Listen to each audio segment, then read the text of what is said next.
আজকাল আমি এক অদ্ভুত দ্বিধার ভিতর বাস করি।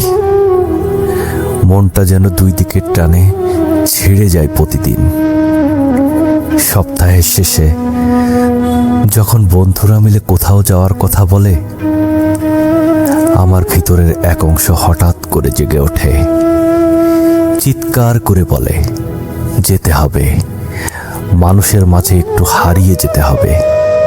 হাসির শব্দে নিজের নিঃশব্দতাকে ঢেকে দিতে হবে।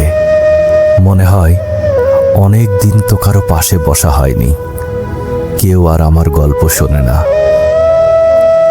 আমিও কারো গল্পের অংশ নই, কিন্তু যাওয়ার ঠিক আগ মুহূর্তে আমার শরীরটা যেন নিঃশব্দে বিদ্রোহ ঘোষণা করে।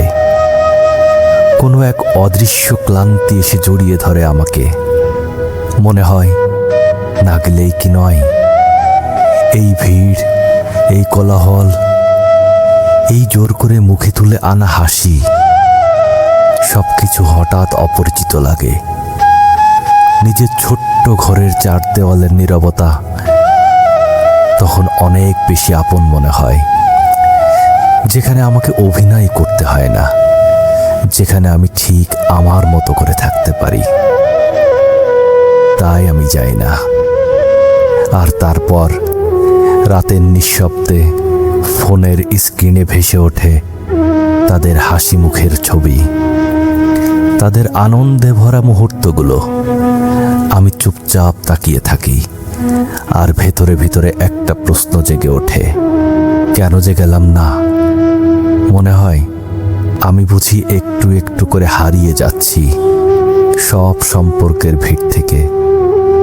ধীরে ধীরে পিছিয়ে পড়ছি। এই চক্রটা যেন শেষই হয় না। মানুষের সঙ্গ চাই, তবুও মানুষের কাছেই যেতে ভয় লাগে।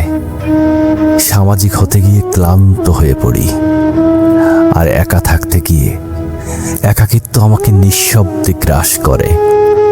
শেষমেশ আয়নার সামনে দাঁড়িয়ে নিজেকেই প্রশ্ন করি, আসলে আমি কি চাই?